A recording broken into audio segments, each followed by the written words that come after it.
Hey guys, CryptoDad here. Let's see if I can make this thing go. No, this thing.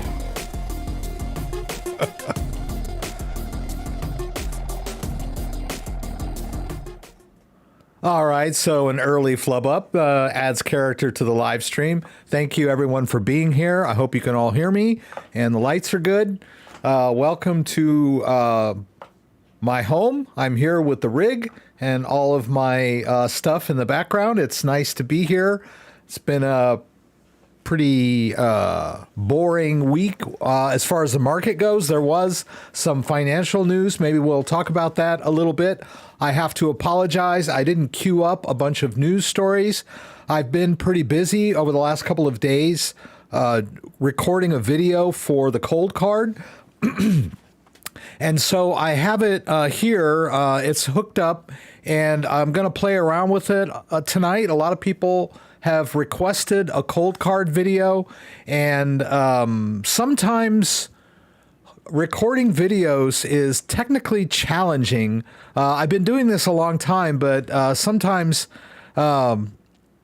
technical challenges arise which make it very I would say stressful and sometimes grueling to get a video recorded because of the way that the camera angles have to be and the way that I want to display the equipment that I'm working with. I always want to make sure that I show every step of the process and that, you know, the person that's watching the video can see what I'm doing on the device. So getting the cameras all configured in the right angles and everything can be a challenge for me. Always has been. But I take pride in what I do, and I'm going to try. I've got this angle set up for you guys tonight. Let's see if we've got this angle here. I know it's a little hard to see, but I've got the Razer camera here pointed down at the table. And of course, I've got the Canon over here, which you usually see. And so I've enabled this little interface. Hopefully it's working and you can see me, you can see the Coldcard, and we're going to play around with that a little bit tonight. So let's get back here. Look forward to that. I want to thank everyone that's here tonight. Kenny, always here, always early. Thank you so much for the news stories. I apologize for not getting a bunch of news stories queued up for the news tonight. I was so busy yesterday trying to get a Coldcard thing done, and had some, actually sometimes it's not just the technical issues with my cameras, it's with the device itself. And I was having a devil of a time getting the Coldcard to do an outgoing transaction using NFC signals with my phone. And that was where I ended up having to quit yesterday at about 6.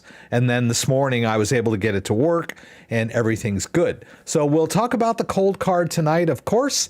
The big story that I noticed this morning was another bank crisis, which gave me the opportunity to do a surprised face on my thumbnail, which I don't usually do. I kind of, they tell you if you've ever been involved in YouTube or as a creator, they will always tell you that giant human face with a surprised look attracts viewers. And maybe it does, you know, maybe it's like, you know, car accidents and, you know, just like attract people like zombies.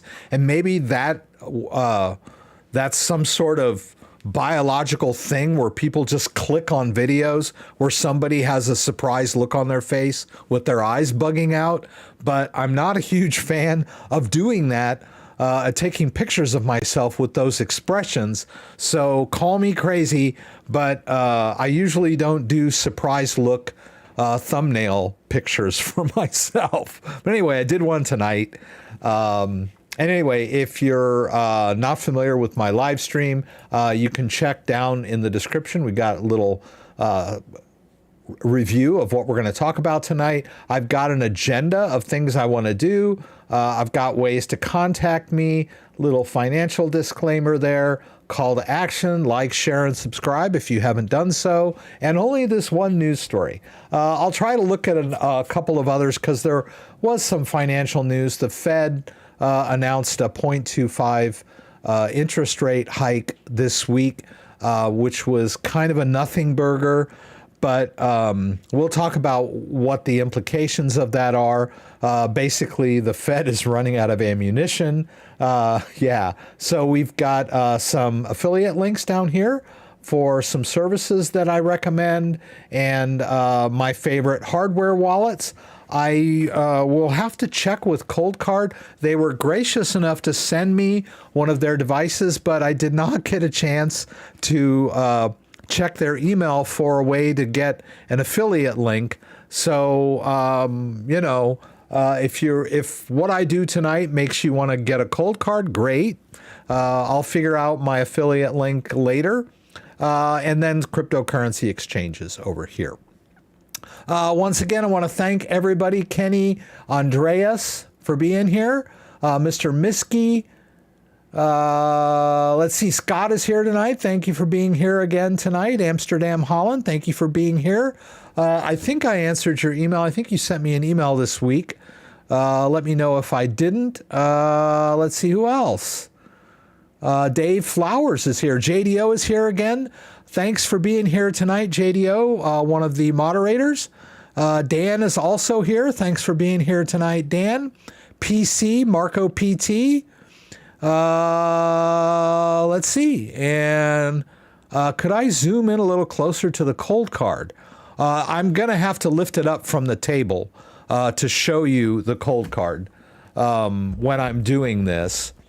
Yeah, I mean, it's sitting on the table, so I will lift it up when I actually do some entry, but it needs to be on the table when I do the NFC with the phone. So yes, I will try to get in closer on that Coldcard.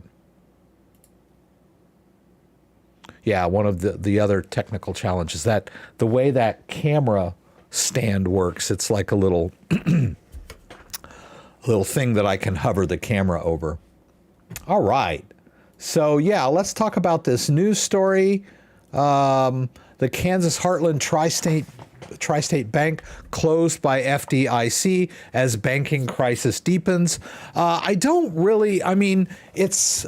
guess you could call it a bank crisis when banks go under and need to be bailed out.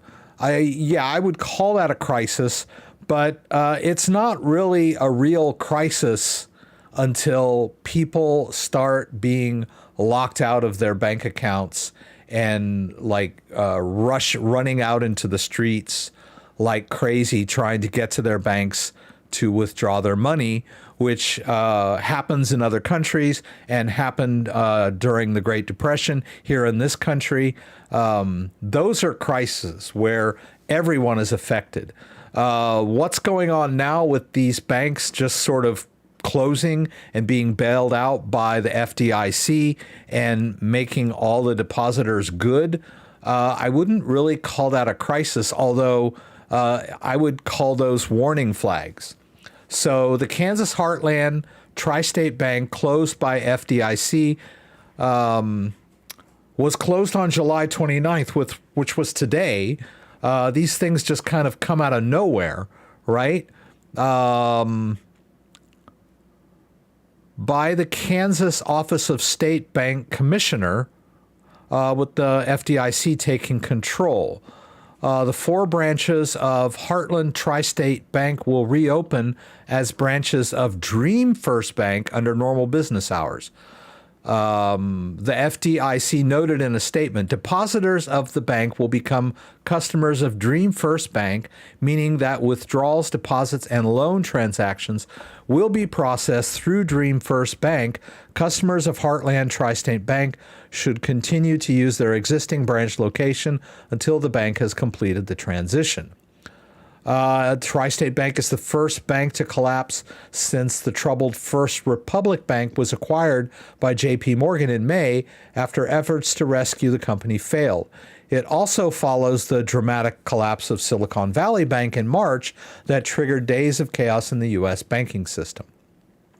So another regional bank has failed, taken over by another regional bank. I'd never heard of Dream State Bank. But hey, as long as people can still get their money out, I think things are okay, at least for now, right? We'll see what happens when Monday hits. Also marks the second bank crisis of the week. I didn't realize PAC Pacific West merged with Bank of California. Pacific West, that's not the bank. See, I lived in California for about 20 years in the 90s and the early mid 2000s, and before I came to Michigan, and I don't remember PAC West. Let me see. Let me just check real quick what their logo looks like. Oh yeah, Pacific Western Bank. Wow. That used to be the bank of the business that I'm in, my side hustle, I guess you could call it. But we used that bank for quite a while. And then our banker that knows our owner moved to a different bank about a couple of years ago, it seems like. She went to Bank of SoCal. So we haven't been using Pacific Western Bank for for a year or so. But I mean, it didn't just go belly up. It got merged with Bank of California, which is not Bank of SoCal. Different. With both banks, seemingly looking to shore up amidst the banking industry turmoil. So yeah, a lot's going on in the banking industry. And we're crypto believers, at least I am, in the decentralized cryptocurrency, Bitcoin being the major one, that is a new form of money, right? We're not just talking about the financial system in general. Well, we are in ways, but when you get right down to the way Bitcoin works, it is an evolution in the idea or use of money, right? We started back in the old days with bartering systems, ancient civilizations bartered. That didn't work out too well because it's kind of hard to give someone change from a cow or a pig, right, without cutting it up.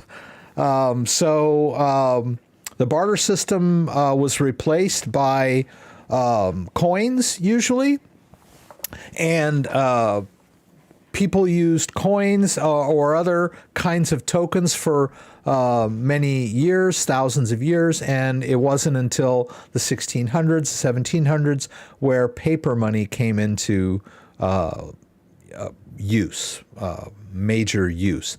And so you could say that, the digital age where people use debit cards and bank transfers and stuff without actually touching paper money was another evolution. But it's all of those electronic ways that we use money are still based on fiat currency, the paper money that that is the base of the modern monetary system. It's this really weird piece of paper. Bitcoin is a digital cryptocurrency that can be sent across the room or across the world with equal ease. So it solves a lot of problems, like with gold. Gold is heavy, it's hard to handle, and it's not very secure. Whereas Bitcoin has no weight whatsoever, and it can be protected with personal pins and passphrases and cryptography, right? So anyway, banking system is in trouble. We'll see what's going to happen. And there we go. So that's really the only story that I have queued up. But there was a Fed rate increase this week. I don't know if I can hit that story. It's USA Today. I'm not a huge fan. Okay. Yeah. So, I mean, the upshot is that the Fed has approved this hike that has taken the interest rates to highest level in more than 22 years. So it was sort of historical if we think about it in that sense, but it was largely kind of baked in. The market didn't really move that much because of it, because priced in, I guess is the term that they usually use. I thought that I had, let's see if I can get that capped. And I'll just put that in there for anybody that wants to look at that later on, right? We'll see, you can just refer to that. But that's the big market news. It didn't make a huge difference in the crypto markets, really. As far as the crypto markets go, let's take a look at crypto.com. Whoops. And crypto.com is got at Bitcoin's at 29,586. So a bit down from last week, but sort of been holding steady most of this week. We're probably not expecting any huge breakouts, but this might be an inflection point for another downward trend. We don't know. But last week and the week before, we were around 31,000 and kind of hoping for an uptick. But we're down under 29,000 now. But a lot of good stuff happening with crypto. Congress has some laws that involve crypto that are in the works. But we won't know much about those until they get back from vacation. I believe Monday Congress will be in session, and then they're going on hiatus until September. So, yeah, I mean, they work so hard, they need a break, right? All right. Well, that covers the news pretty quick. Let me go back and see what's going on. Let's see here. Real issue of the Heartland Tri-State Bank is the continuation of insuring more than 250K accounts, if true. The issue of covering more than 250K is it sets an expectation by the public that is not true per the law. The Treasury has done this 4 times this year, by the way, a false expectation. That is entirely correct. Usually when a bank fails, anyone that had deposits of more than 250,000 would lose their deposits. And so big companies that had millions of dollars in those banks were made whole. Most normal people like you and me don't have much more than $250,000 in the bank. So we're not really affected by that. And it doesn't really register that much when you hear that kind of stuff because, but as JDO brought up, it does make the public think that the FDIC will cover any losses. From what I understand, the FDIC is teetering, so to speak.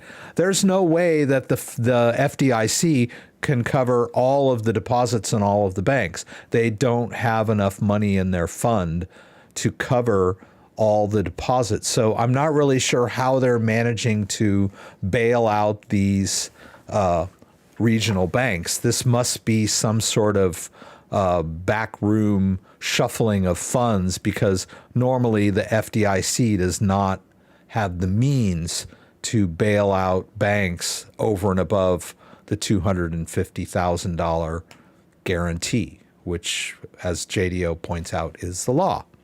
Yeah. Ryan Anderson, hello, CryptoDad. Wondering what you might think about Matic that was bought on Coinbase, transferred to Trust Wallet, and then attempts are made to stake it. It says zero Matic. It's ETH-based Matic. You have to be careful when you're moving a crypto around that is not when it has several forms, right? Like Polygon or Matic. So you can withdraw Matic on the Matic network and it goes into a Matic wallet. Matic wallets. I don't know. Let's just take a look at Trust Wallet.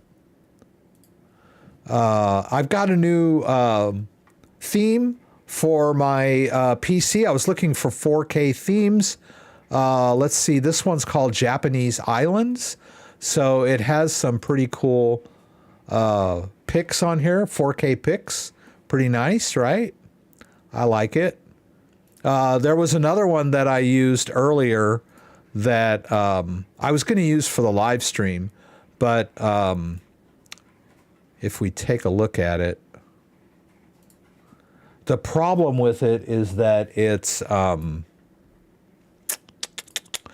little bit dark, but I really think it's cool. It's called Earth from Above. This one's all right. And some of these ones with the showing the lights are really cool. But the desktop is too dark for my liking in general. Even though these are really cool pictures, they're a little bit distracting as desktop backgrounds. This one's cool. I like this one. That's really nice. But I'm going to stick to the Japanese Islands because it's a little bit lighter. So it'll be kind of easy for you guys to see what I'm doing. Also, for those of you who care, I fixed my X Mirage phone sharing software. I couldn't get it to work last week just before the live stream. Didn't realize what the problem was until today when I just dropped everything I was doing and troubleshot this thing, trying to figure out why I couldn't get this to connect. And it turned out it was my antivirus software. Some kind of update caused it to start blocking my AirPlay screen sharing, so I had to fix that, but it's fixed now. Let's go into Trust Wallet. So Trust Wallet does support multiple chains. Okay, so it has some staking options. Not sure if it supports, I don't really want to put any Matic in here. I don't think I have any Matic in this wallet, but it supports Matic. And so if you enable it, you can see here that there's several different types of Matic. This is Matic Polygon is native Matic on the Polygon chain. Right? And Trust Wallet supports Polygon chain. I don't know about, okay, here, this one, Matic Polygon, that's the Ethereum version of Matic. And so, but I don't have any in this wallet, so they're going to be down there at the bottom, I guess. Yeah, so there's zero balance. So I don't know, maybe if you... they don't seem to support staking of Matic. I missed which ones they said you could stake. I'm assuming you could stake BNB, or maybe not. Yeah, so they support staking of BNB. Kava, maybe? Yeah, they support that. This one? Compound? No. Tron? Looks like you could stake Tron in this wallet. And then you were asking about the whoops, where did it go? Oh, here, the Matic. Yeah, it doesn't look like they support staking for the Ethereum based version of Matic, or the Polygon based Matic. I don't see staking there either. So I'm just spitballing. I don't know whether they've explicitly said that they support that. You might want to go into your wallet and enable every form of Matic that's in there, because if you're saying you have a zero balance, then maybe it ended up in one of these other type chains, like the BNB Smart Chain or something like that, possible. So maybe just enable all of these Matics and see if your balance shows up, or if you're just telling me when you try to stake it says zero balance, even though there's a balance in the wallet. But I mean, it doesn't look like it supports staking. I may be way off here, but I'm just like looking at the wallet.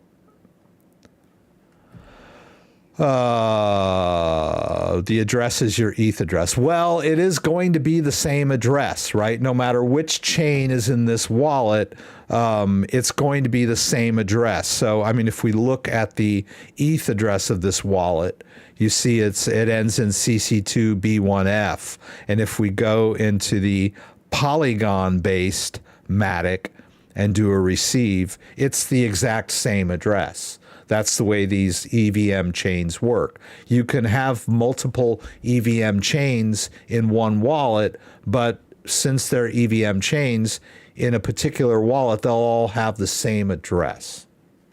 That's the way it works. It works that way in MetaMask too. Okay, so let's see. I wanted to fund my Coldcard wallet.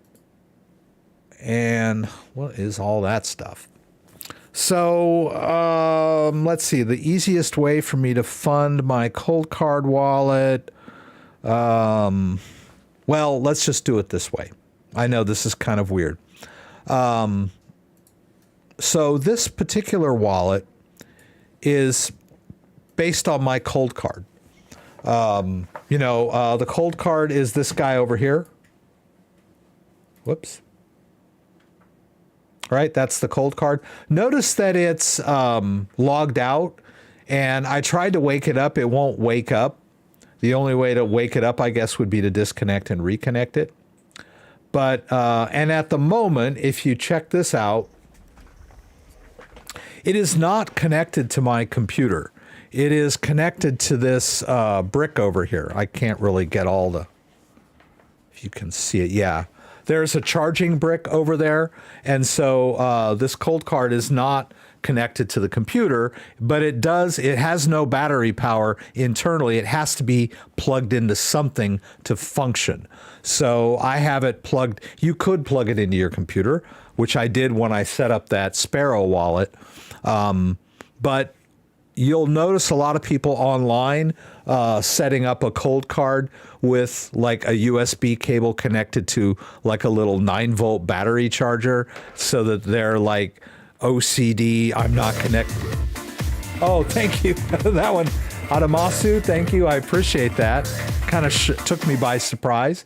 So they're sort of OCD. Oh, this Coldcard does not connect to the internet in any way or form. I don't even trust a power outlet.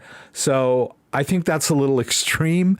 I find it hard to believe that a hacker could somehow use my power outlet to hack my Coldcard when it's plugged into a charging brick.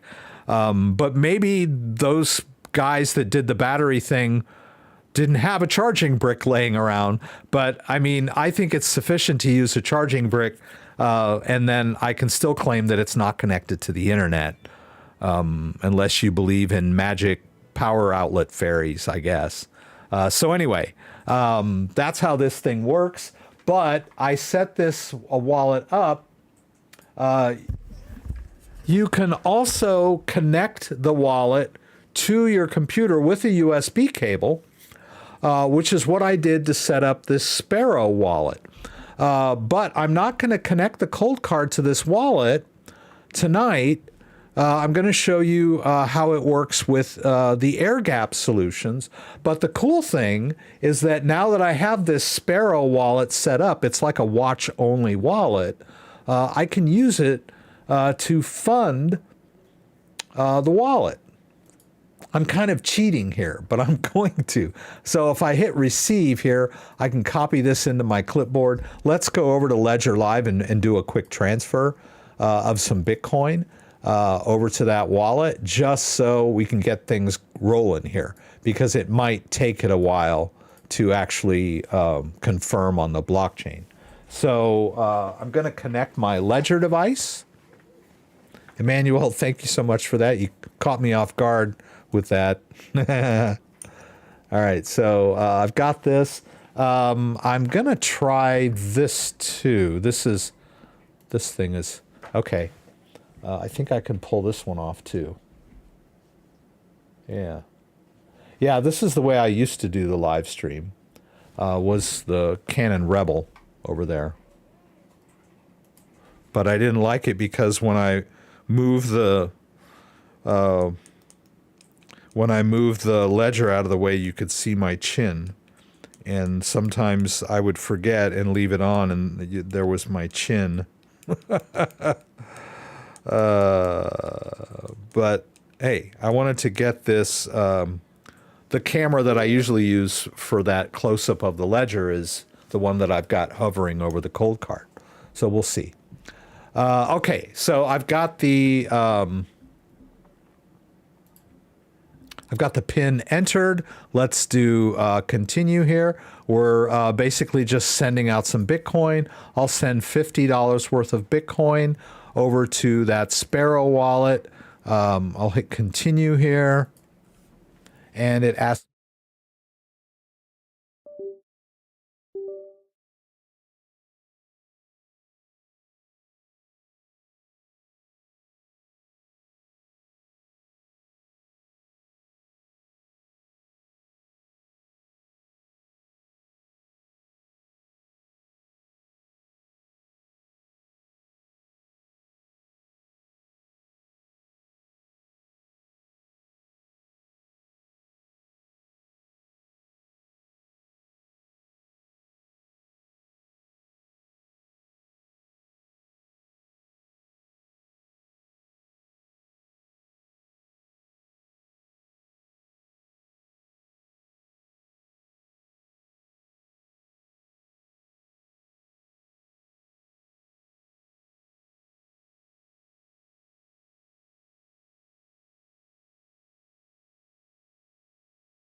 Sorry.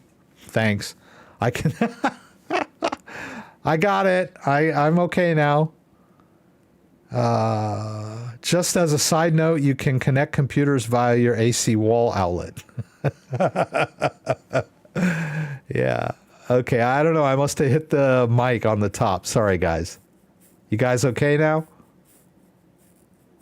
I do look at chat. I don't know. How long was I out? Right? I passed out. Well, I'm looking at I think my chat is like, there's a latency to the chat because I'm running in 4K. So I think there's like a 10-minute latency, not 10-minute, 10-second, 20-second. Yeah. It must have been a while. I'm just sitting here watching all of these chats pop up. So I'm back, right? You can hear me now? Okay. Always go fun about a minute. I'm looking at the chat now. All right. You can hear me now. Put tape over. It doesn't help. I've done everything. I've looked at all of the tape wouldn't stop it from muting when I accidentally tap it on the top. I really just I went out and bought this mic. It's like the best mic I could buy. It was like $150, and it works really good. Well, I mean, I could go out and buy like $500 mics or $1,000 mics like the pros use, but this is like one of the best mics I came across, Elgato Wave 3. But it has this really annoying feature that when you tap it on the top, it mutes. And I tap it accidentally quite often, as my regulars know. All right, so where were we? Okay. So I was telling you that I wanted to point out that when you see me transfer crypto from one of my own wallets on my computer to another wallet on my computer, that it's somehow just going like a short distance. That's not really how crypto works. A cryptocurrency is stored on the blockchain, and so any transaction that I initiate has to go out onto the blockchain and have some effect. And then it goes from one address to another address on the blockchain, and then this wallet detects that incoming transaction out there on the blockchain. I know that people think in terms of crypto being like in the device, right? Or in the software on your computer. I get a lot of questions like, where'd my crypto go? Is it stuck in my computer? All that kind of stuff. Cryptocurrency wallets are basically interfaces to this online blockchain-based ledger out there, depending on whatever crypto you're dealing with. It's not stored on your phone, on your computer, or in a hardware device. The hardware devices hold the private keys. Anyway, I just wanted to point that out. We'll let this guy percolate a little while until it becomes confirmed. We'll double check it. But in the meantime, I did want to talk a little bit about Ledger Live tonight. There have been some updates with Ledger Live. There's a firmware update for Ledger Live. I already ran the firmware update on my go-to device, but I think I have a different one that we can run the firmware update on, so you can take a look at it. So there was a firmware update for Ledger Live. I'm just going to disconnect this guy, and then I'll connect this secondary device, which I don't think there's any... sorry. Let's see. I got to just double check here.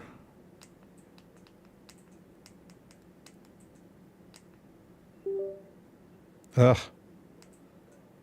Well, that's weird.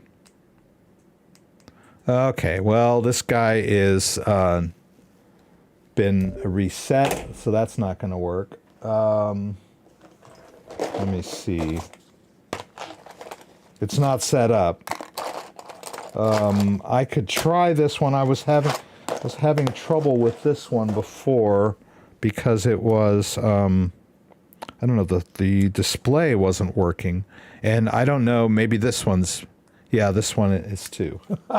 Okay, maybe I won't be able to do this for you guys tonight. I thought I had another secondary device that I could run the firmware update on, but maybe not. Yeah, I have another one somewhere, but this one, I don't think I can use this one at all now because I can't even, yeah, I think I reset this one too. Oh well, I can't. All right, let me see if I can find it in Ledger firmware update.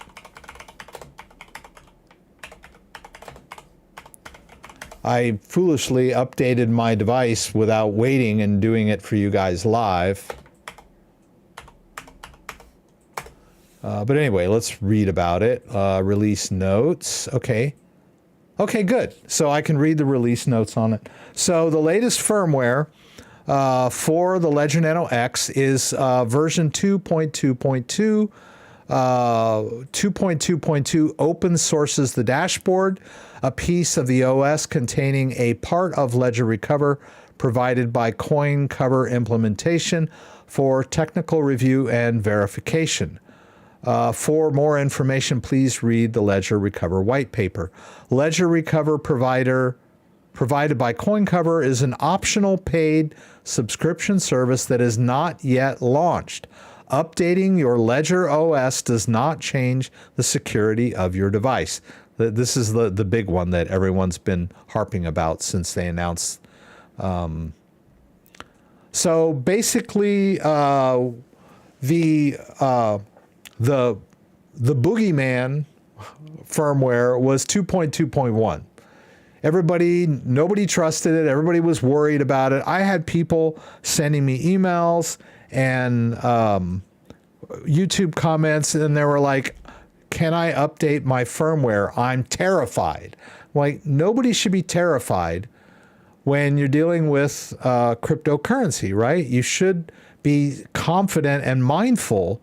And really, it was bad marketing on Ledger's part. But yeah, I mean, there's people literally terrified to update their firmware because they feel like they update their firmware and there's a magic little elf that's going to run into their ledger and empty it out, right? Because they don't understand how hardware wallets work. They think that updating the firmware introduces a backdoor and they're going to wake up one morning and all of their crypto is going to be gone. That's not how this works. I've talked about this over and over and over again, but people were skeptical of Ledger. And so this 2.2.2 version of the firmware is one step towards open sourcing their firmware so that people can see how it works and not be so freaked out. Of course, I still don't believe that using the Ledger Recover service is a good idea. I don't like it. I don't want to use it. I don't think it's safe because of government coercion, since you've got your private keys stored on cloud servers. That's a completely different issue than the device itself not being safe to use. The device is safe to use. No more or less safe than it was before. Nothing is 100%. People seem to think that it was 100% before. Anyway, I'm tired of talking about it. So there's a new firmware update for Ledger. Okay.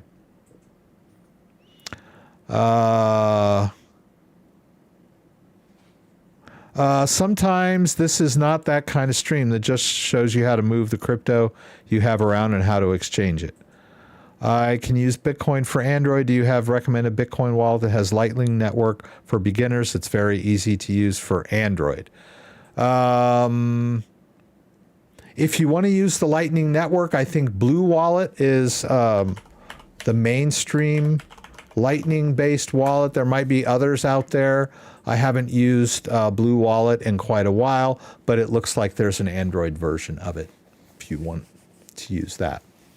I tried using the Lightning Network several years back when it was brand new and was unimpressed.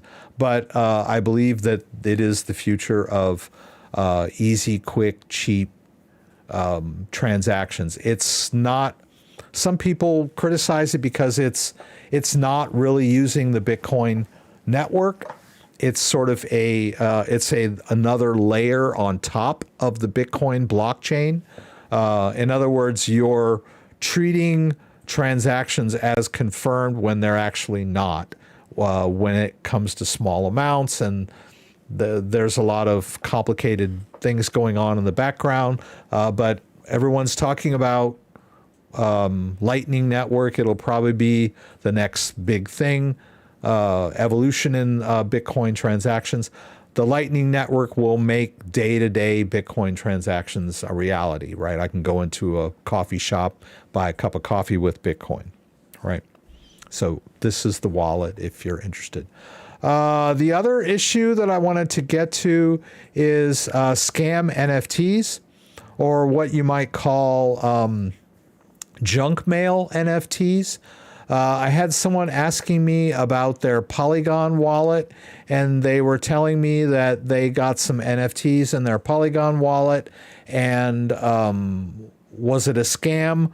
And if it was a scam, is it put his wallet in danger? And if so, what can I do? How can I get rid of these? All right, so here's the thing. This is my... let me see, I'll go to gallery here. I think last week, you watched me delete a whole bunch, not delete, you watched me hide a bunch of these. NFTs, and they seem to be much more prevalent on the Polygon network than on the Ethereum network. Mostly because these scams are on a budget. These scammers are on a budget. They don't want to have to spend money to send you an NFT. So Polygon is almost free because the fees are so cheap. So there's a bunch of scam NFTs, and they range in maliciousness from simply junk mail or promos for fly-by-night projects, like weird advertisements, or they could be malicious in the sense that if you interact with them by trying to sell them or swap them on Rarible or OpenSea, you could initiate a bad smart contract that might empty your wallet, right? That's the real risk here. So, but that's only if you interact with them. If you don't interact with them, they're not going to hurt. They're just annoying, right? So don't freak out when you see scam NFTs come into your wallet. And another thing, don't think they might be worth something, right? I hate to break it to you, but nobody is going to send you valuable NFTs out of the blue, right? So don't think, hey, I might get rich by selling this thing, because that's a pipe dream, right? So first of all, don't worry. They're not going to hurt you. Number two, don't interact with them, because they could be malicious if you interact with them. And number three, if you don't want to look at them anymore, you can right click on them and choose hide. But that can kind of be a chore, right? Because this one is titled 1,250 US dollar coin, right? Now, I'm no better than to think that somehow this NFT is worth $1,250. But somebody that's not that experienced might think that it was, right? They see this thing and they go tell Granny that, pack the bags, we're moving to Beverly Hills. These are scams, right? They are not valuable. You don't just get valuable NFTs out of the blue. If you didn't buy it, then it's not valuable, right? If it's in your collection, you bought it, that's a different story. But if it just appears in your wallet, yeah. And number two, you can't stop them, right? Because blockchains are public, right? So anybody can just send scam NFTs to random addresses, just like phone scammers have random phone dialing software that just dials random numbers, and you just get hit. That's why none of these do not call lists work, because these scammers just dial random phone numbers. So yeah, we can hide them. And I think we talked about this a couple weeks ago. Maybe it was last week. I don't know. But, rule of thumb, if you didn't buy it, then I'm not sure about this one. But even if it is one that you bought, and you hide it accidentally, you can always unhide it, right? You can go over, to the settings, to your accounts, and look at all your hidden NFTs over here, right? I could unhide these at any time I want. So, but that's it, right? I get a lot of questions about people with a Polygon account in Ledger Live, and they say, hey, I'm getting NFTs. What do I do? Hide them, right? Don't interact with them. Just hide them in Ledger Live. You can't delete them and you can't stop them, right? Because blockchains are public. Hate to break that to you. But I just wanted to throw that out there because I get a lot of people that they're afraid, they're terrified that somehow it's going to drain their wallet. Well, it won't if you just ignore it. Okay. What are the safest cold storage wallets in my opinion? I believe that the Ledger is a safe cold storage wallet. I use it on a day-to-day basis. I've been using it for a long time. One of the main reasons that I use it is because it is the #1 selling hardware wallet in the world. There's a lot of development activity. It supports a lot of different cryptos. It's relatively easy to use. And, it's a safe, secure, it's a good wallet, right? Their company made a couple of missteps, but it's still one of the best wallets out there. Now, the Coldcard wallet that I'm going to demo here for you in a bit is focuses more on security, has a lot of air-gapped options, but it is a Bitcoin-only wallet, and it's more difficult to use than the Ledger. So you can't just use security as your only criterion for a hardware wallet. I think I got an email from somebody, and there was really nothing I could do to help him. He wanted me to call him, right? But, he basically said, well, I set up my Ledger with multi-sig, and I have like alternate pins and passphrases, and I can't remember my pin, and I entered it twice, and if I enter it one more time, it's going to reset or whatever. And he's like, please help me. Call me. I need help right now. I'm like, I can't help you if you can't remember your PIN, right? But that is a perfect example of someone that is putting security so high on their list of criterion that they're making the wallet impossible to use. And they're losing their crypto assets because they've gone to such lengths that they've surpassed their own skill level. And we see this quite often. People are so concerned about security that they end up losing their crypto by trying to be super secure. So you cannot use security as your only criterion for a hardware wallet. Has to be affordable, has to be easy to use, or relatively easy to use, or easy enough for you to use. And it also needs industry support. It has to have high usability, right? If you've got a hardware wallet and it only supports 3 cryptos, it's not worth its salt, right? It's not that great, right? And I'll say this again, the cryptocurrency hardware wallet is still the safest and most secure way to store your cryptocurrency. So people got all freaked out about Ledger, and then they started going around trying to do crazy stuff like paper wallets, which are obsolete now, by the way, or crazy passphrase security configurations that they screwed up and lost their crypto, when there really was no danger at all to just keep using their Ledger the way it was. Or they freaked out and thought that the Ledger was compromised or had a backdoor in it, and they start trying to frantically moved crypto around and screwed something up and lost their crypto. So it is never a good idea to try to move crypto around when you're frantic. Right? It's just recipe for disaster. Yeah.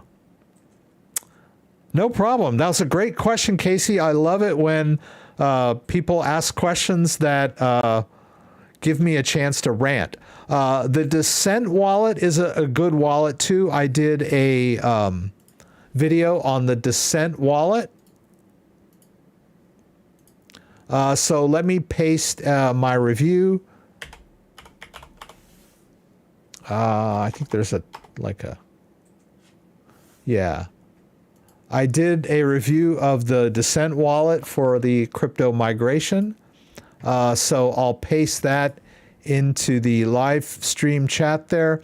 And for those of you who are considering buying a hardware wallet and you're not sure which one you want, I have a lot of videos where I just will unbox and review different types of wallets. So check out my channel. Somebody, I remember I was talking to someone in the live stream or in a chat, and he kept saying, if you recommend the Trezor T, I'll buy one. I'm waiting for you to recommend it. And I was like, I don't recommend any one wallet. That's really not the way crypto works. And if you're listening to a YouTube influencer who is pushing one wallet, one solution, he's probably misguided if he's being honest with you, or he's got some kind of deal with this wallet company, right? Someone pointed out in my chat or my comments that they appreciate my channel because I cover all kinds of different wallets. And that's true. This particular video, I reviewed several different wallets and gave them grades based on, a couple of different criterion. Someone has asked me to do another one of those with some wallets that I didn't cover in that. So there's a Descent wallet link there for you if you want to check out the Descent wallet, my review of it. And then that link that I just posted there is a wallet comparison video that I did. So, but if you look at my channel and all of my content, you'll notice that I'm very Ledger-centric, right? Because that's my go-to wallet. I have a lot of videos on the Ledger device. I also have a lot of videos on the Trezor device. They're both great wallets. Let's check out this wallet over here. Yeah, it might not work out for us. I should have funded this wallet much earlier in the day. I had done it. So I don't know if I'm going to be able to show you an outgoing transaction if I can't get this. Oh, wait. Okay. But it still says here, yeah, it's only one transaction. So I don't know. I guess I might not be able to show you how to do an outgoing, which is kind of a bummer. But I can play around with it and maybe kind of give you kind of an overview of how it works. Yeah. CoolWallet Pro. I've done a video of that.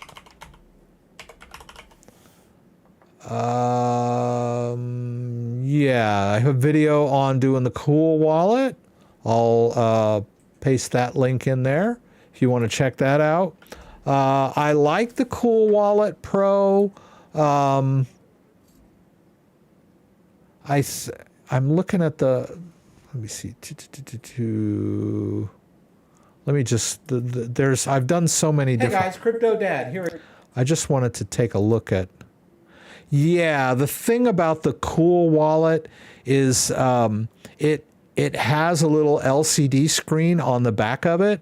It's like a Tangem wallet, but it has a little interface on the back, which I think is pretty cool, but a little bit awkward to use and a little bit difficult to read at times. Otherwise, it's a great wallet.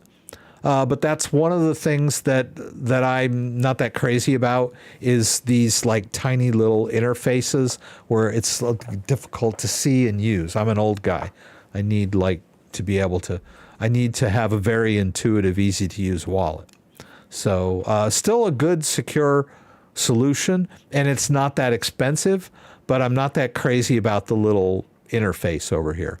And while we're on the subject, Tangem, I've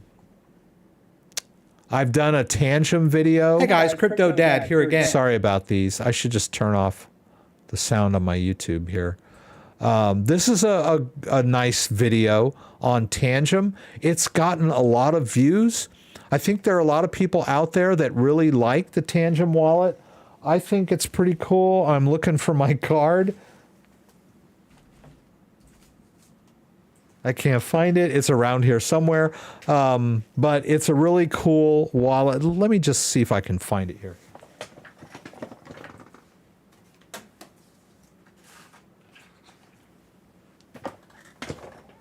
Well, maybe not. Well, doggone it. Oh my God. Yeah, I guess I'm not going to be able to find it. That sucks. I can't just drop everything and go looking. Doggone it. I knew I had it right here in front of me. What happened to it?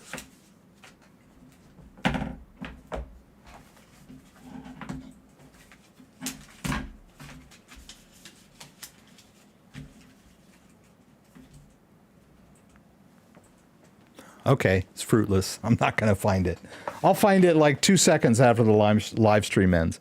The Tangem wallet is a great solution too. The only problem with the Tangem wallet that most people have, I don't have a huge problem with it because there's different use cases, is that you don't have a backup phrase with the Tangem wallet. You buy the card, it comes with one backup or two. You can get the 3-pack, which gives you 3 cards, and you have one card to manage your crypto, and the other 2 are backups that you can hide somewhere. The only problem is if you lose all 3, then you lose access to your crypto because there is no seed phrase. That's a blessing and it's a curse and a blessing because a lot of people mismanage their private key or lose their backup private key or whatever, the 24 words that they write down. So the Tangem eliminates that. It eliminates the need to meticulously write it down during setup, which throws a lot of people off. A lot of people are not that meticulous in today's society. They don't want to take the 20 minutes that it takes to initialize a wallet and write down the backup phrase. So the Tangem wallet is like quick and easy setup, like 5 or 10 minutes and you're done. But if you lose all 3 cards, you lose your crypto. All right? It's like it's something valuable. All right. So, but I've noticed that it's been very popular lately. Because I noticed that this video has quite a few views. I was kind of surprised by that. I was like, hey, my God, look at all the views on this thing. So, yeah, that's, but it's a special use case. I always said that I wouldn't store the bulk of my crypto in a wallet like this. This is kind of a go-to, on the go type of, the crypto that I'm going to use type of wallet, right? You can carry it around with you. And if you need to spend crypto or mess around with crypto when you're on the go, this is the perfect wallet for that. The Ledger is a little bit difficult to use on the go, right? It is portable, but it's kind of weird. And if someone sees it, they'll think it's weird to carry around a Ledger, right?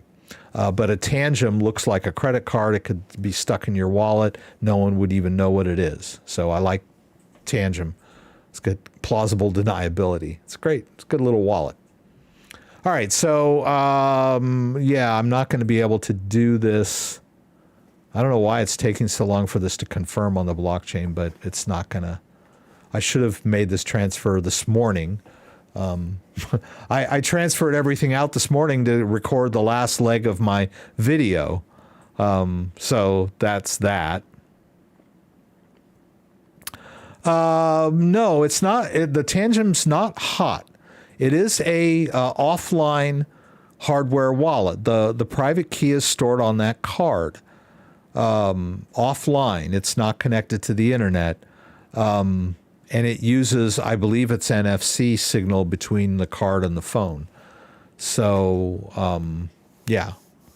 A hot wallet is one where it's actually connected to the internet, like a desktop-based wallet like MetaMask if you're not using a ledger, or the Trust wallet that we played around with on our phone earlier.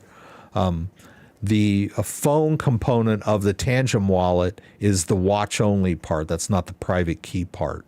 So a cold wallet is defined by a device that keeps the private key offline. So I don't know. I mean, the line gets blurred sometimes. That's for sure. Let's take a look at this thing here. Just since I've got it set up.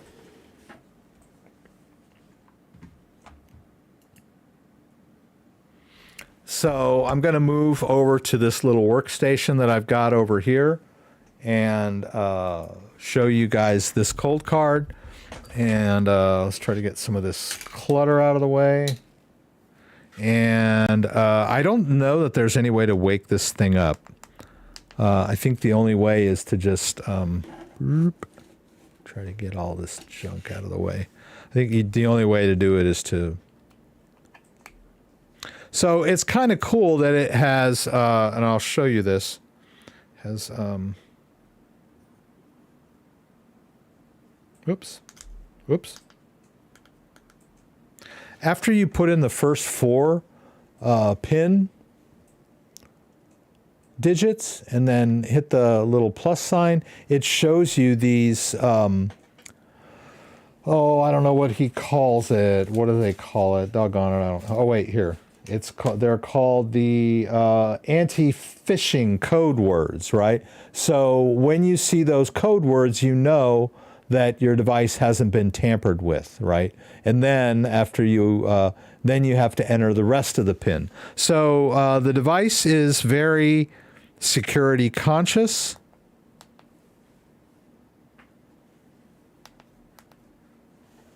Right? Whoops.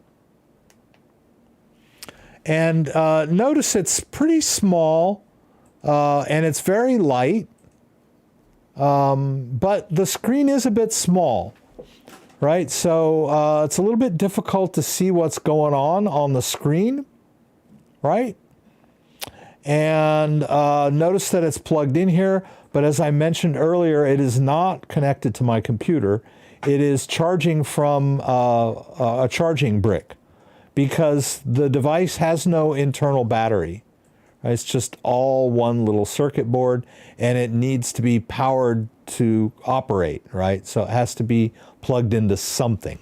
And like some of the setups that I saw on the internet, they're using like a little 9-volt battery, and those little 9-volt battery chargers can be a little unreliable sometimes. So I've just got mine plugged into a charging brick. So, but it's pretty cool.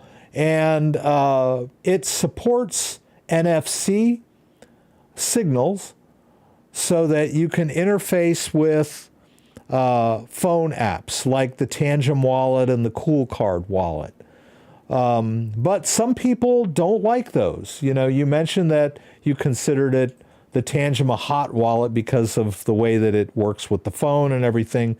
And, you know, so there are some people that don't like the NFC functionality. They don't trust it. They think there's a way that, you know, somebody might hack that or whatever.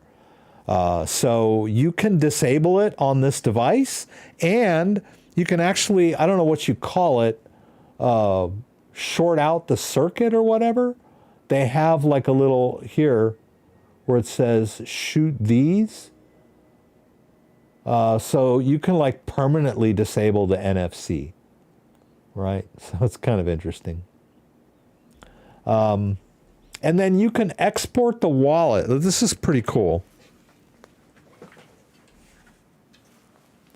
So I have this little SD card, micro SD card, and you can export the wallet on this little micro SD card. So let's see, I think this is the orientation. Yeah. All right, we'll get this in. All right, if I can remember how you do this, I think you go down here to advanced, right? And yeah, export wallet, and you hit the plus, or I'm sorry, the little check mark here. And then we're gonna do the Electrum wallet export. And I've already done this, but I can do it again. It's not gonna hurt anything. It'll just overwrite what's already there. So this saves a skeleton Electrum wallet file that you can open in Electrum without ever connecting this Coldcard to a computer. And then the next screen, it asks you to choose the type of address for the wallet. We'll use native SegWit, and then we'll hit the plus. And it basically writes out the public, press 1 to save Electrum wallet file to SD card, or 3 to share via NFC, right? In this scenario, we're using the card. So we'll press 1, right? Notice it just like lit up green over here. So it wrote the file, the public part of the wallet to that little SD card. And I think it's done, right? And let's get out all the way. All right, and now we can take this card out. This is what we would call the watch only part of the wallet. We'll go back over here.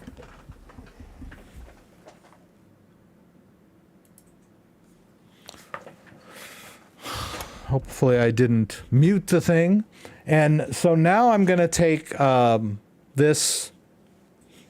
This is a little USB reader, and it's got a SD card reader on there. I guess I should have showed you that over here. It's easier to see. All right, this is my USB reader, and then it's got slots for a regular SD card and a micro SD card. So you just put the micro SD card in this little guy. Right, and now I can plug it into my computer.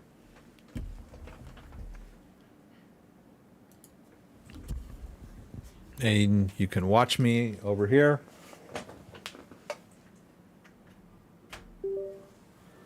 All right, so now that SD card is in my computer. Let's go over here. Okay. Kind of figure out where I'm at, right? I can show you that little thing. It's got some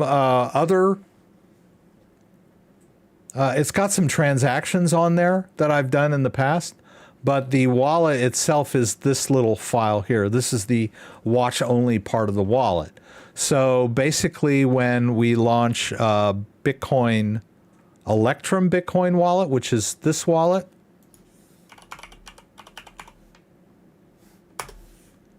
Electrum Bitcoin wallet, which is a free open source wallet that you can download and install on your computer. I already have it installed. Instead of opening up a local,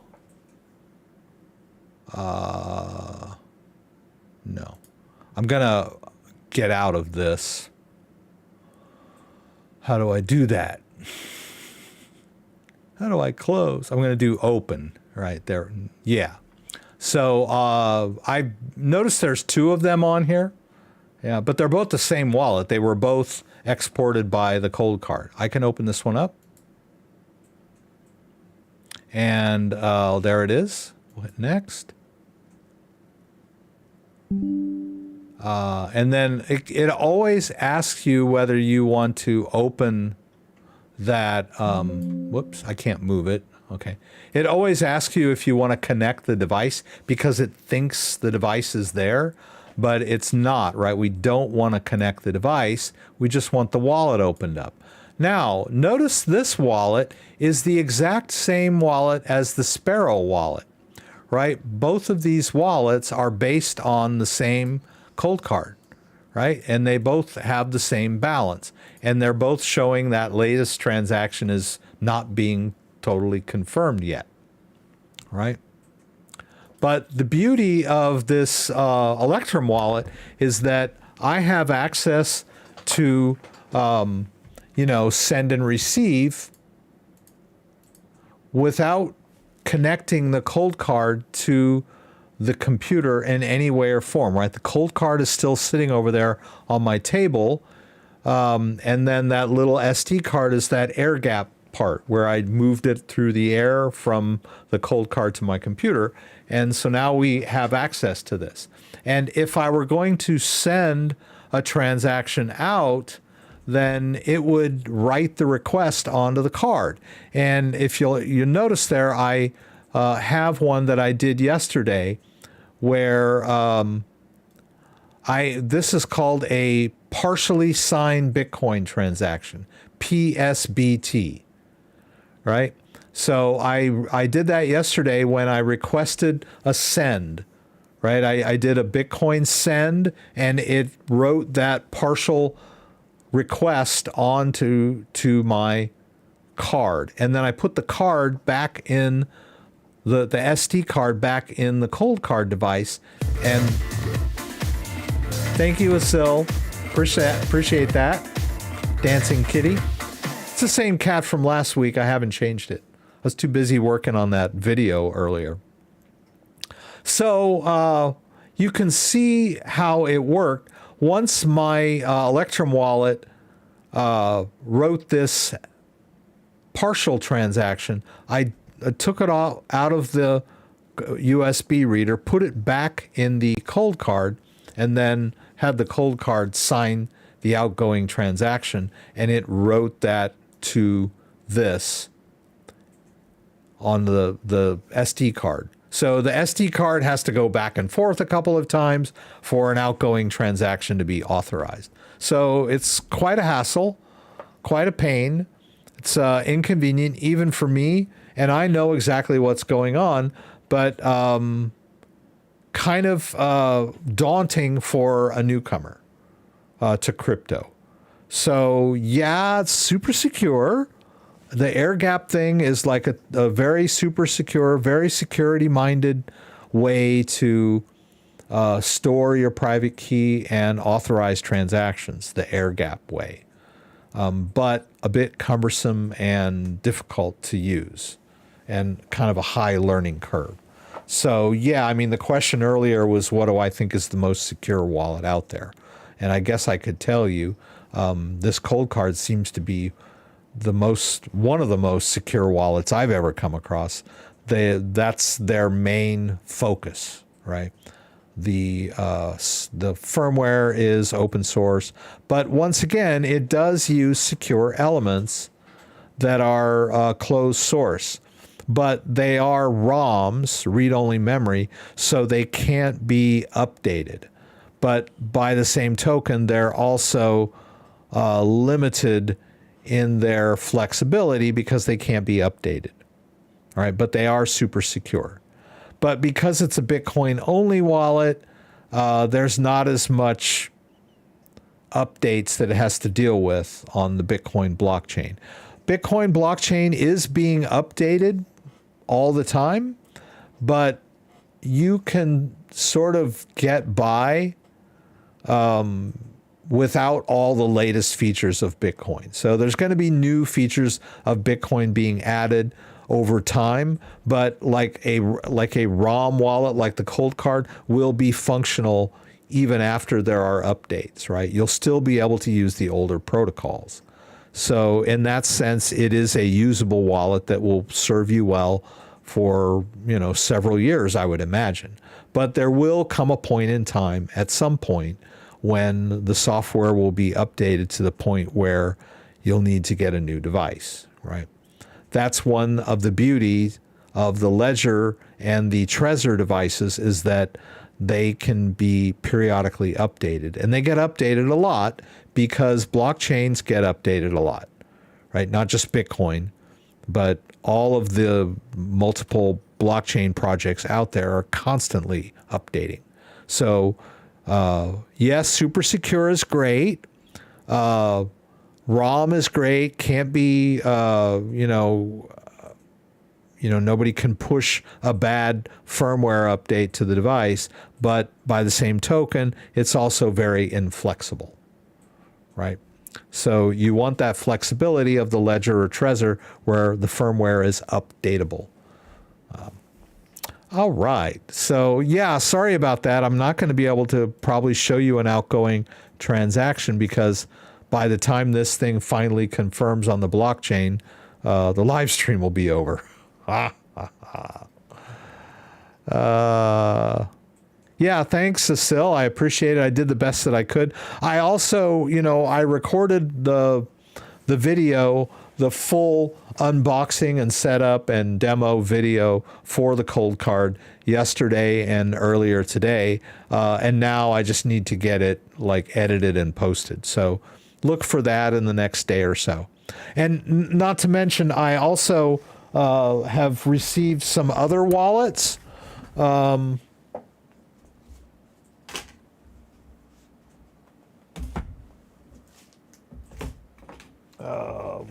I think they're over here. Just give me a sec.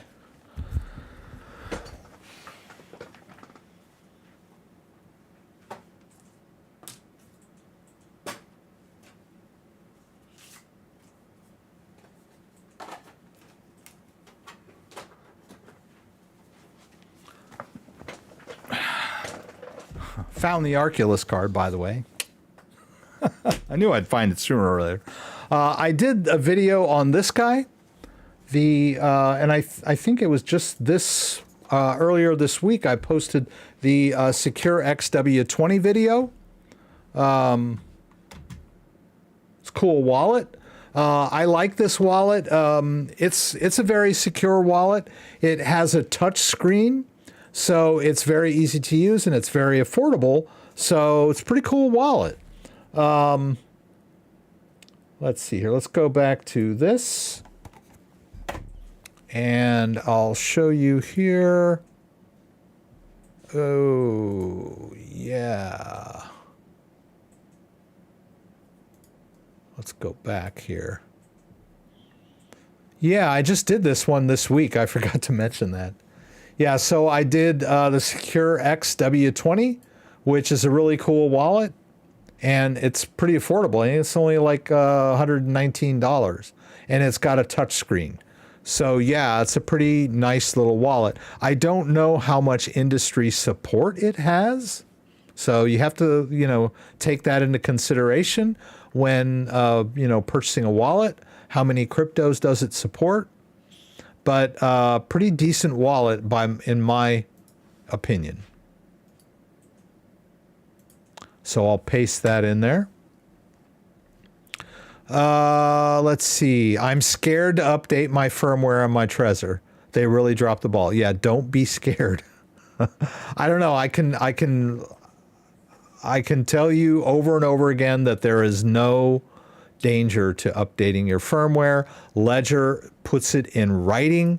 When a company puts something in writing, they're legally making a claim that could get them in a lot of trouble if it's a lie. So Ledger explicitly states in black and white, updating your Ledger OS does not change the security of the device. I know I'm not going to convince you because there's so many people out there screaming that this firmware update is a backdoor. So I'm just wasting my breath trying to convince you that there's nothing to worry about. But I'm just going to say it. There is no reason to be scared of doing your firmware update. I've done my firmware update about a month ago or a couple weeks back, and all of my crypto is still there. I have not had any mysterious transfers out of my wallet after I updated my firmware. Oh well.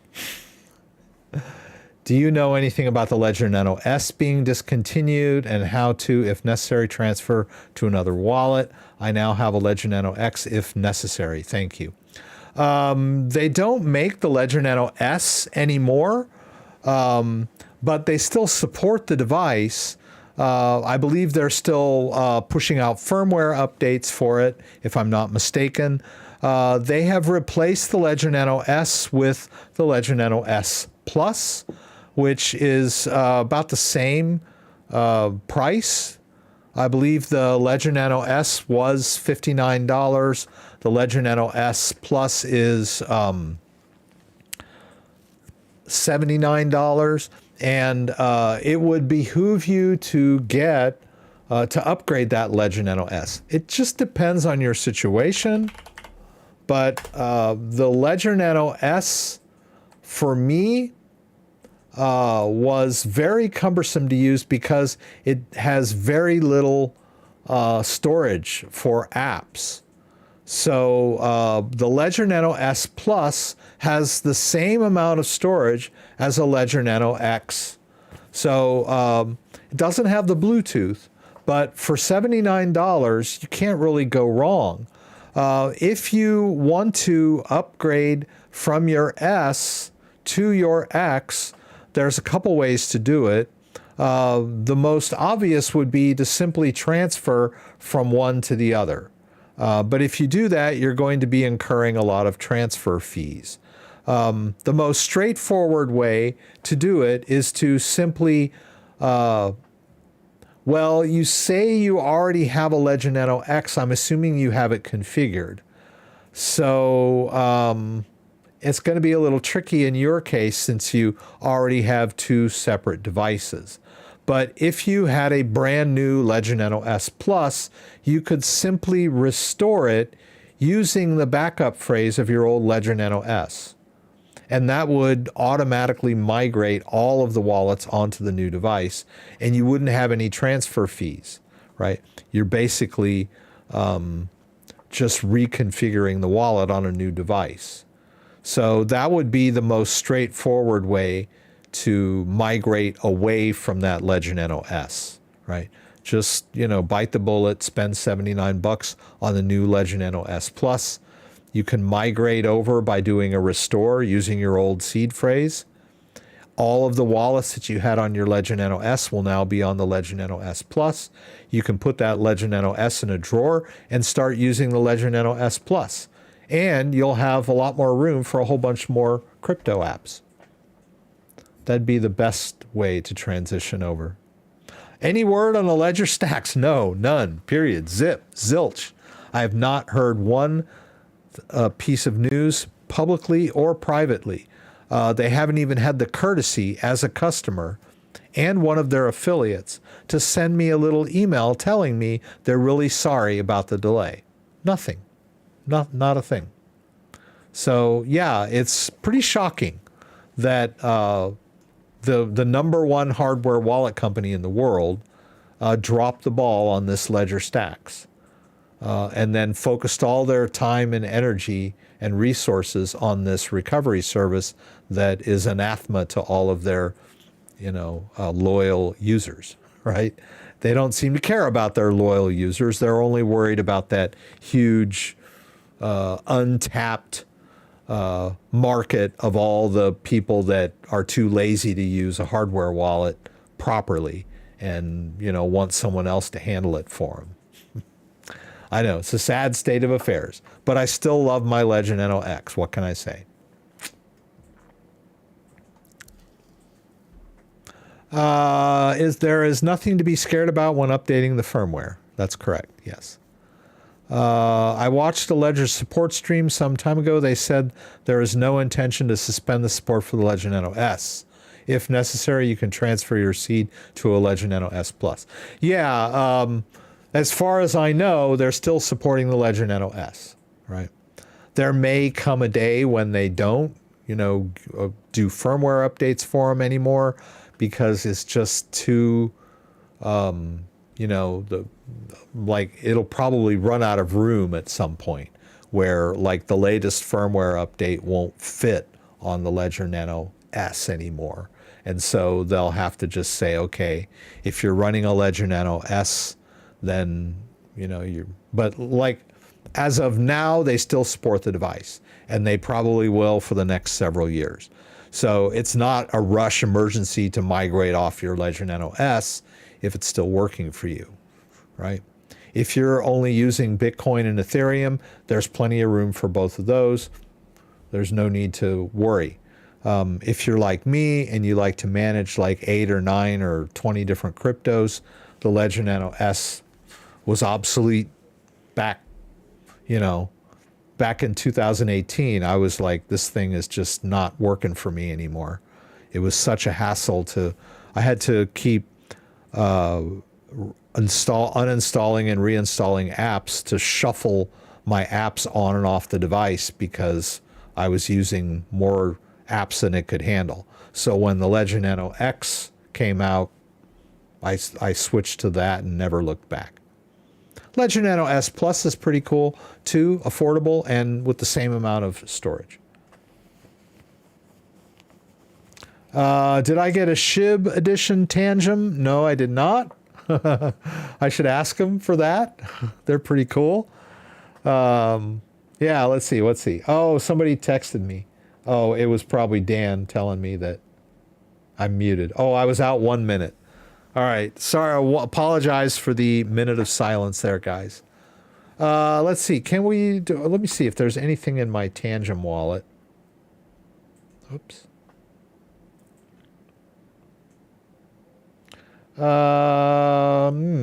What's in this thing? Oh, there's some Tron in here. Okay. Tron. I don't know. I guess I could transfer it over to the Ledger, right? I think that I have a Ledger. I have a Tron account on my Ledger. Yeah, there's a Tron. Okay. So why don't we use the Tangem wallet? Why not? Right? Yeah, I'm just going to do a small test for you guys. All right, so this is the Tangem wallet. And basically what I want to do is transfer. I don't have anything else in the wallet right now. I should have funded it. Maybe next week I'll fund it. But I've got this little Tron here, and I want to send a little bit of it to my Ledger wallet. So the easiest thing to do would be to do a receive here and just open up the QR code, right? So now I can take my Tangem wallet and I want to do a send. So, and then I've got that little icon there in the top right. Will open up the camera of my phone and I can scan that Tron address. And then let's see, let's do 70. 70 Tron isn't a whole lot. But, Tron is a, really cheap and fast crypto. So there's no skin off my teeth to do some small transactions. Now, here's the kicker. When I do the send, I'm going to need to connect my card. And I can show you over here. This will work out really well, actually. Not this one. Yeah, so you can see my phone on this one. That's kind of cool. Let's move this guy out of the way for a minute. So here's the phone. Here's the Tangem card. I've had better luck when I'm holding it backwards. And let's do that send. Whoops. It needs my face. Okay, it says ready to scan. I put the card back here.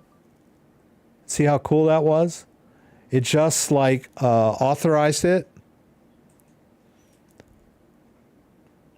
And did it go out? Yeah. See, so it's not a hot wallet because the card holds the private key offline. There is that NFC scanning signal, but I think that's pretty secure as far as I know, right? You can't send malicious, well, maybe somebody could, I don't know, right? That's why some people don't trust it. So, but that's pretty cool. I like the way this wallet works.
God, this stupid mic, man. I hate this thing. Oh my God. Oh, such a hassle. How long was I out that time? Hey, a new subscriber. Yay. Yeah. Yeah. At least now, because the chat window is at the top, I can see it when you guys are trying to signal me.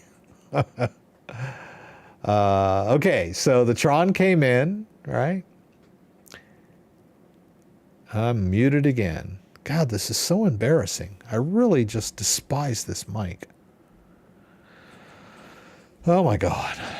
I've tried everything to turn off that functionality, but it does. Oh, it was only 30 seconds that time. Yay. Okay. All right, so the Tron came in, and I wanted to demonstrate how you can move crypto between Ledger Live accounts. And by extension, that would also mean moving from what some people consider from one ledger to another, right? Because each account is tied to its own device. So we can just assume that, let's say, I've got this account over here, Bitcoin main, wherever it went, and we can just say that, hey, that's on a different ledger device, as far as anybody knows, right? And so how do we move crypto from one account to another? Well, we say, okay, there's Bitcoin in this account. I want to move it over to this other account. How do I do that? Well, the first thing you do is get an address, right? First thing, if someone wants to pay you by check, they'll ask you, what's your address? I want to mail you a check. Give me your address, right? That's the first question. So you need the address. So go over to your destination wallet, click receive, and get that address, right? There's the address of the wallet. I'll copy it into my clipboard, and now I've got my destination address. I'll go back over to my source account, and then I'll do a send. I'll paste in the address of the destination account, and I'll choose continue. And let's send $500 worth of Bitcoin over to the other account. I'm going to need to attach my Ledger device, because this device holds the private key of this account. So in order to move crypto, I need to connect the device, and so I can sign the transaction. That's the security, right? As long as my Ledger, well, for example, if I go out of town, I usually will take my Ledger device with me. That means if someone breaks into my house, manages to log on to my computer, they will not be able to move any crypto out of these wallets in Ledger Live, even if by some strange way they have the hacking skills of getting onto my computer and into my Ledger Live. They still won't be able to move crypto out without the device, right? That's the security of the device. The private key is like your car keys, right? Can't drive the car without the keys. So, but I do need to enter my PIN, so I should stop blabbing. Hopefully I haven't muted myself again. That's 2 for 2. Right? Muted twice tonight. Okay. Why doesn't this ever happen to other YouTubers? Why am I the only YouTuber that can't seem to do his live stream without some sort of technical difficulty? I don't know.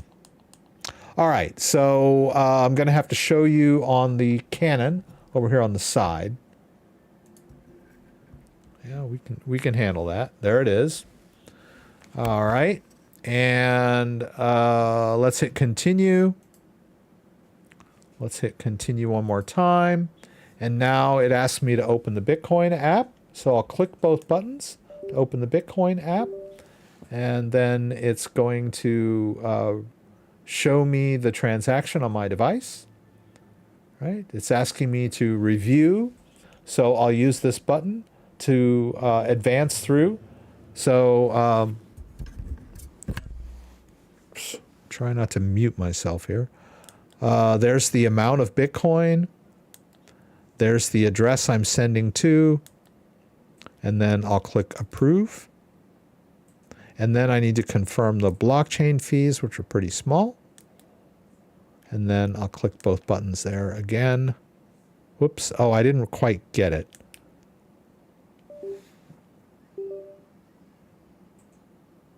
Let's hit retry. I sort of mashed the buttons unevenly. Let's try again.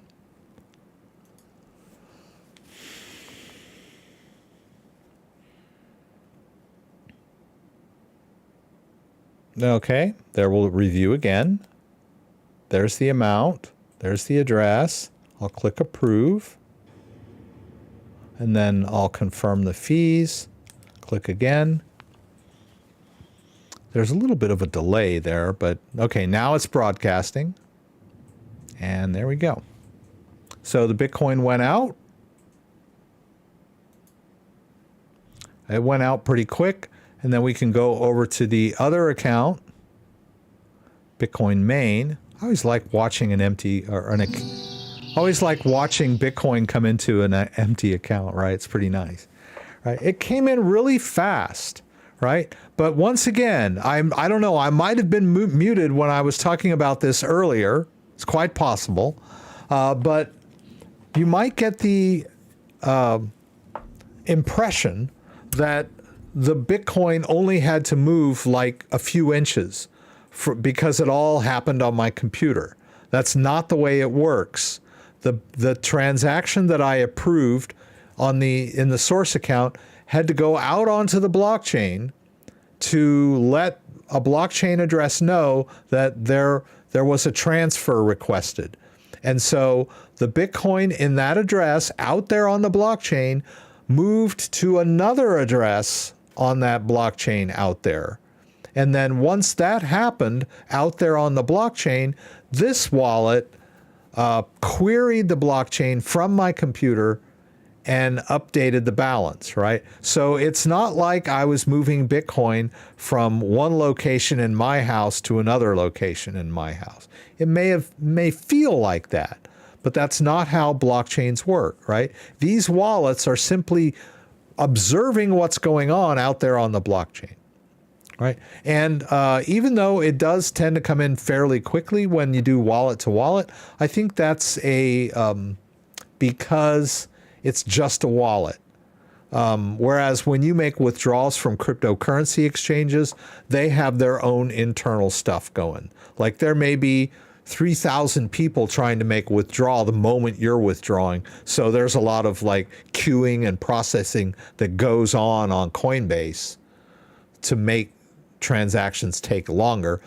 Depending on the situation, right? They might be low on liquidity, whatever.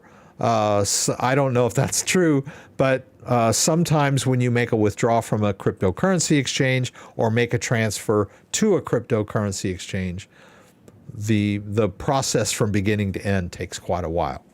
But in this case, it hit the wallet almost instantaneously. But notice that it's not confirmed, right? This is not spendable Bitcoin. Let's check this thing. Still waiting for this guy to confirm over on the Coldcard, unfortunately.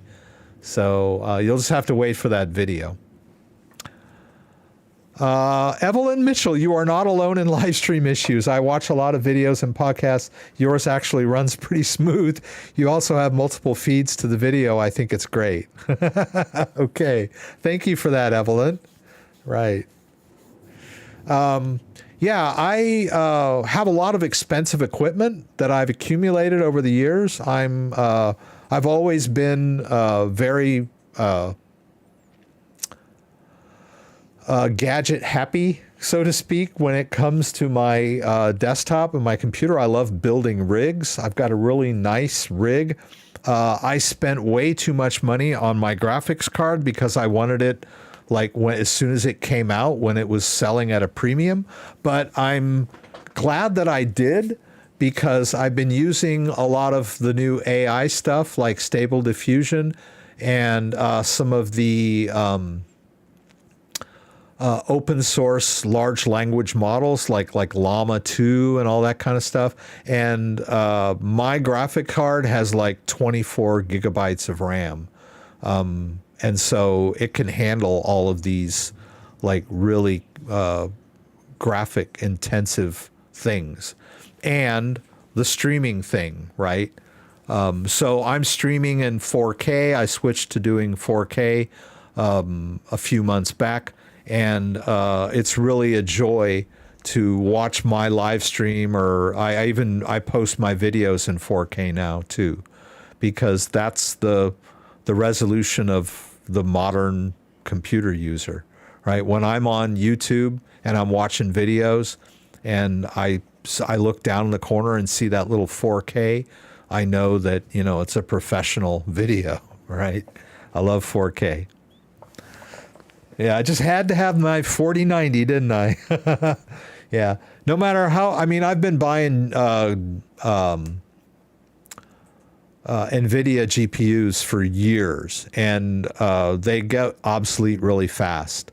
And, you know, it's always kind of a disappointment. You buy a GPU and then like the next month they come out with the TI, you know, of the same card, or you buy a card and then, you know, they come out with a new generation of cards within 6 months. So that's the way it goes.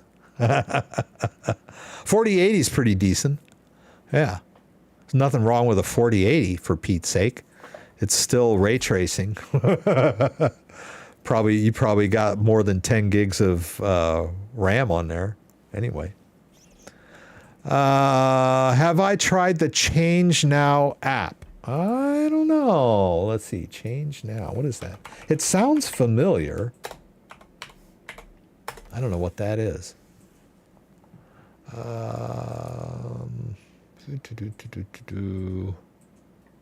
I don't think I've tried this one out. There's a lot of crypto exchanges that will run on your phone, and there's nothing wrong with them. I just hadn't stumbled onto this one yet. It looks like they have a desktop-based version of it too. And I guess there's an app for it. Oh, Bobby Lee likes it. That's cool. I don't see the app. I'm assuming that there's an app. Yeah. Oops. Whoa. Didn't like that, did it? Well, you know, my computer is pretty locked down. As I mentioned, that EST was the problem with my phone sharing app. It was blocking my phone sharing app. So it's pretty strict. So, but I would rather have it kind of flag things. I'd rather have a false positive than a true negative, I guess. So I don't know, right? The cryptocurrency exchange that I've been using for years now on my phone is Crypto.com.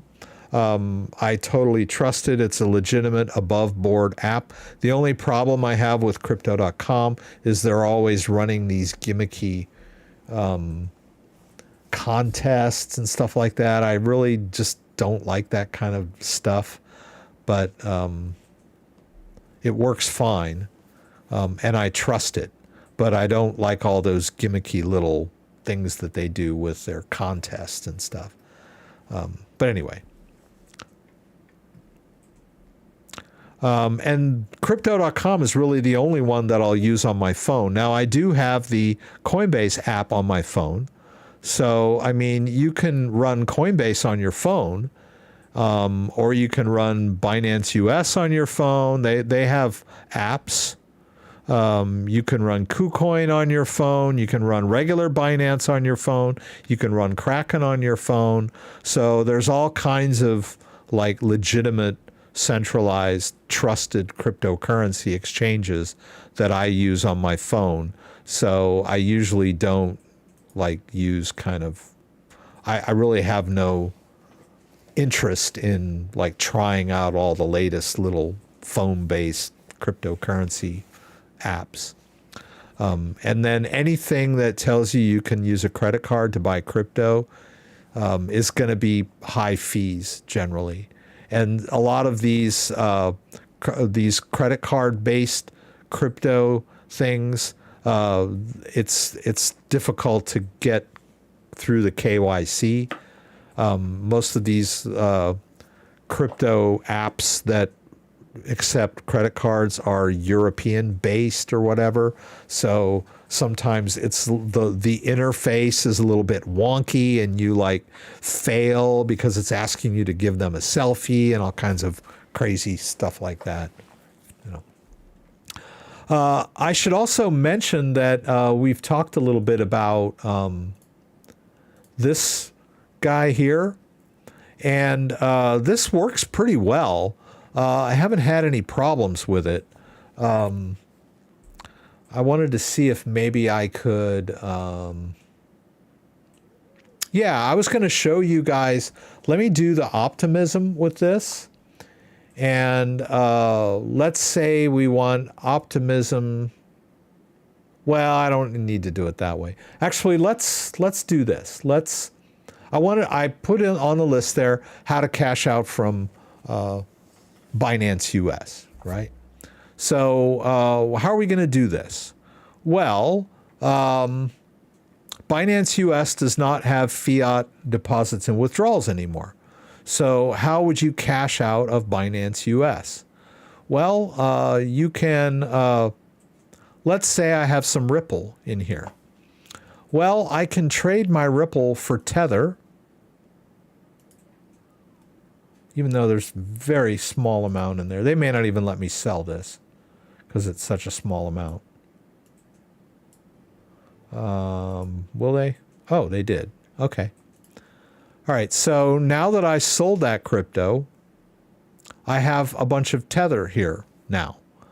And I don't really have time to transfer some crypto in here, but the same thing applies, right? I'm like, okay, I've got some US dollar coin. Well, I wouldn't need it would most likely be a crypto that's not supported on Coinbase, like say Tron or whatever, right? So I would deposit it in my Binance US account, or I traded for it or something, and now instead of trading the dollar, I'd trade to Tether. I don't think I can buy any more. Yeah, they don't have any US dollar trading pairs anymore. Oh, wait, they do. Ha. Will they let me buy Tether with what I have in my account? I think so. Let's try that. I mean, I can't withdraw the dollar, so I might as well buy some Tether with it. Right? So yeah, I emptied out my dollar account almost, and now I have like a bunch of Tether in here. So how would I cash out, right? It's a crypto-only exchange now. So I'll just go over to Coinbase and tell Coinbase, I'll go to regular Coinbase, a little more straightforward, and I'll say, okay, I have some Tether, and I would like to, where is it here? Okay. I would like to receive some Tether, right? There's my address. And now I'll just go back over to Binance US, and I'll make a withdrawal of my Tether, and I'll paste in the address of my Coinbase account, right? Coinbase has Tether, and I can deposit Tether in Coinbase. And it is ERC20 based, right? We'll max it out. They won't let me do the small amount. Okay. Yeah, I would need at least 50. But you get the idea, right? I can withdraw my stablecoin from Binance US. Also, I can withdraw crypto, right? So if I had Solana here on this and I wanted to cash out, I could simply transfer it over to Coinbase, right? I could receive Solana in Coinbase, right? Receive. There we go. Receive Solana, right? They're going to give me a Solana address, right? Copy that into my clipboard, go over to Binance US and withdraw my Solana. Withdraw my Solana to my Coinbase address, right? So just because Binance US has disabled fiat deposits and withdrawals doesn't mean you can't use it, right? There might be coins on here that you can't find anywhere else. And so just put some crypto in your account, put some Bitcoin in here or put some Tether in here, trade for the coin you want, and then you can withdraw it to your own wallet if it's a long-term buy, right? Or if you have some crypto in your wallet that you want to cash out and it's a crypto you can't sell on Coinbase but is supported in Binance US, then transfer that crypto into your Binance US account, trade it for something more mainstream like Bitcoin, Solana, or Tether, and then you can transfer that to Coinbase and cash out. Someone's asking about Daedalus.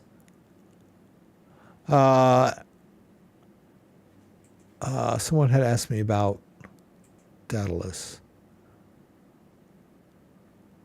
Daedalus is a full node wallet that downloads the entire Cardano blockchain to your local machine. And that's why it takes a long time. Generally, when you, the first time you sync up the Daedalus wallet, it takes a while. But then after that, as long as you kind of keep an eye on it and log into it maybe once a week or once or twice a week, just so that it has a chance to sync up, it's pretty quick. If you set up Daedalus and then ignore it for a month and then go back to it, it will take it a while to resync the blockchain because it needs to download all the transactions for the last month to your local machine. Evelyn, I'm going to come visit when I get a chance to get back to Michigan, see my sister. Maybe you could schedule a workshop or a hackathon or something before winter gets into full swing. Well, I don't do the tech support thing anymore. It's a little bit terrifying for me. Speaking of being terrified, when I'm helping someone with their crypto, when I'm dealing with my own crypto, I'm pretty flippant, 500 here, 500 there, it doesn't matter. But when I'm like trying to help someone else with their crypto, I get terrified, right? Because I'm just so worried that something's going to go wrong and then they'll blame me, right? So I'd rather not be responsible for someone else's crypto. But we do have a little meeting of the minds that we do every month on the second Tuesday, Dan and I. So, yeah, let us know when you're in town. We're in Grand Rapids, by the way. I'm going to sign off, guys. Sorry for the mic mutes. I hope you guys got a lot out of this. I didn't do a whole bunch of news, but I tried to move as much crypto as I could. Keep an eye out for my Coldcard video. I should have it posted in the next day or so. That'll be good. And then, I wanted to let you know that I have this one. And then I've got some other cards in line. I've got the Arculus updated card. They don't have firmware, so they give you a brand new card. I've got that one. And then Keystone has a brand new wallet. They just sent me this guy. And then I've got another company that's, there's another wallet on the way. I'm trying to remember which one it is. But yeah, I've got a lot of wallets that I'm going to be queued up, ready for videos. So once again, I'd like to thank everyone that came tonight. Sorry for the mic mutes. Thank you, JDO and Dan, for moderating. Thank you, Kenny, for the news. Thanks for all the donations and the new subscribers that subscribed during the live stream. I appreciate it. Every subscriber counts. Every like counts. Every share counts. So if you like my content, subscribe, and share. I love it. And if you have any questions about anything I covered during my live stream, drop it in the comments below and I'll get to it. And there's also a little bell that you can click during the subscribe that'll give you an alert whenever I post new content. So once again, thanks for joining me, and we'll be back again next Saturday, 6 p.m. Eastern Standard Time. Please join me again for the live stream from Michigan, where you can throw out questions, and I'll do my best to get them answered. I hear thunder. We had a lot of thunderstorms last night here in the Grand Rapids. Oh, that's my wife's Sims. Okay, I'm looking outside. It's like sunny and I'm hearing thunder. So I was just listening to the Sims game behind me.